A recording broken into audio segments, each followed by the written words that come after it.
Whenever people hurt us, they're transferring negative energy onto us. When we don't release that negative energy by forgiving, we build up resentment and bitterness in our hearts. Not only does that bitterness and resentment affect how we move forward in our relationship with others, but it literally affects our heart and other organs in our body. They say that most diseases are either caused by stress or made worse by stress, which makes sense because the word disease is literally dis-ease. And guess what raises your stress levels?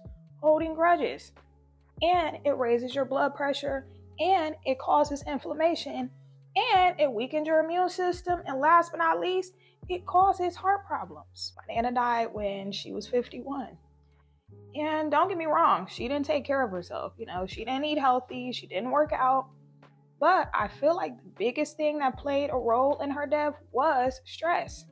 She had a lot of suppressed emotions. She had a lot of unresolved trauma. She had a lot of bitterness and resentment and sadness.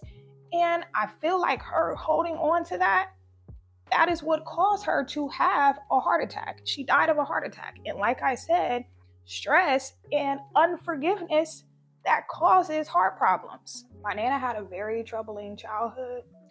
She used to get abused and beat by her father. And I feel like the relationship she had with her father, that definitely affected her relationships when she got older and the men that she chose.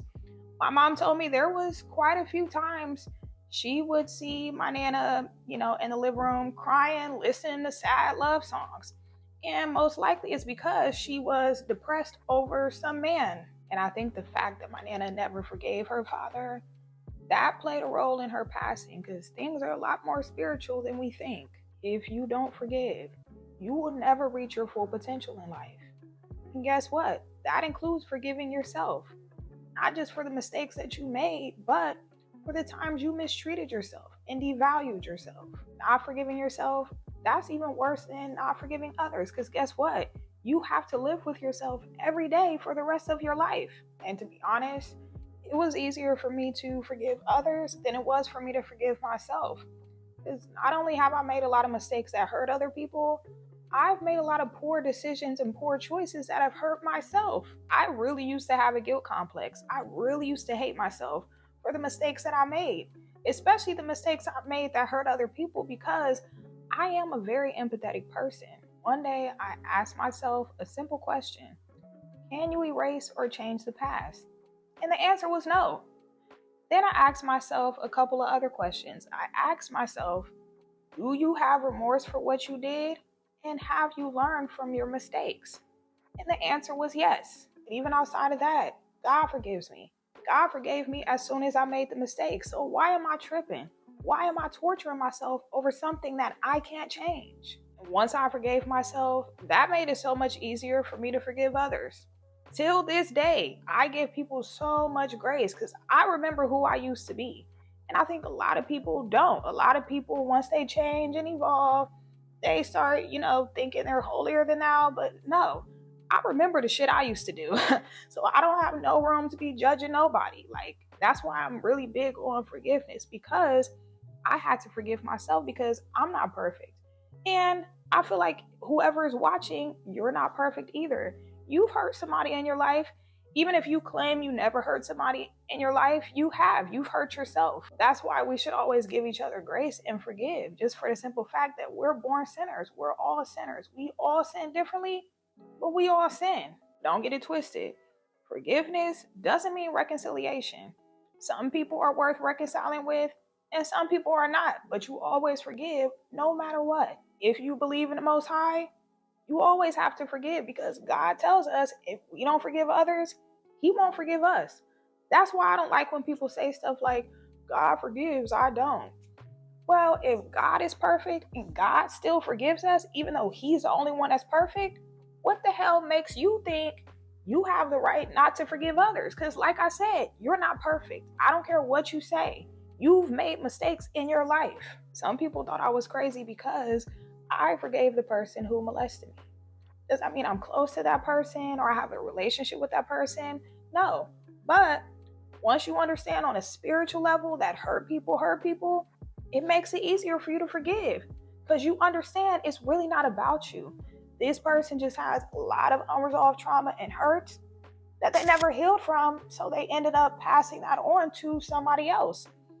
And like I said, that doesn't make it okay, but once you understand that, it makes it easier for you to forgive, and you might even have empathy for that person. How you know you've forgiven someone is when what they did no longer affects how you operate in your other relationships.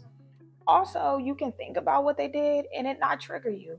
It doesn't upset you. It doesn't take you back to that place. If anything, you can look back on the things that happened with that person and be grateful for the lessons. You also don't wish bad on them. You don't have this karma's a bitch, what goes around comes around type of mentality. You actually wish them well. I watched this doc a while back called Heal, and there was this lady on there who had cancer, and she had tumors all throughout her body, and she was on her deathbed. And she said that she remembers leaving her body, and as she was leaving her body, she was hovering over her body, and she could hear them pronounce her dead. Literally, she heard them pronounce her dead, but she was out of her body looking down at her body. After that, she went into the spiritual realm where she reunited with her deceased father. When she was alive and when her father was alive, they had a very turbulent relationship. And she had a lot of resentment towards him once he passed away. And she suppressed those emotions. She bottled that all up inside. And she realized that was the reason why she developed cancer. And she said she had a choice of whether she wanted to stay or come back. And she decided to come back into her body. Not only did she forgive her father, but she said when she was in the spiritual realm with him, all she felt from him was love. And I think that's very powerful because we underestimate how spiritual everything is. We think diseases just come out of nowhere. Diseases come from my grandfather, my great-grandfather, my great-grandmother. Diseases are just hereditary. No, a lot of times it's something spiritual going on that causes or leads to this dis-ease. Once you forgive others and you forgive yourself, your whole world is going to change because it's going to elevate you spiritually, which will have a positive effect on your physical and material world. And certain things you've been wanting to manifest is finally going to come into fruition once you take care of that blockage. Pray this message resonated with somebody. And if it resonated with you, make sure you like it, make sure you're subscribed, and leave me a comment. And yeah, that's it. I'll see you guys soon. Adios. Bye.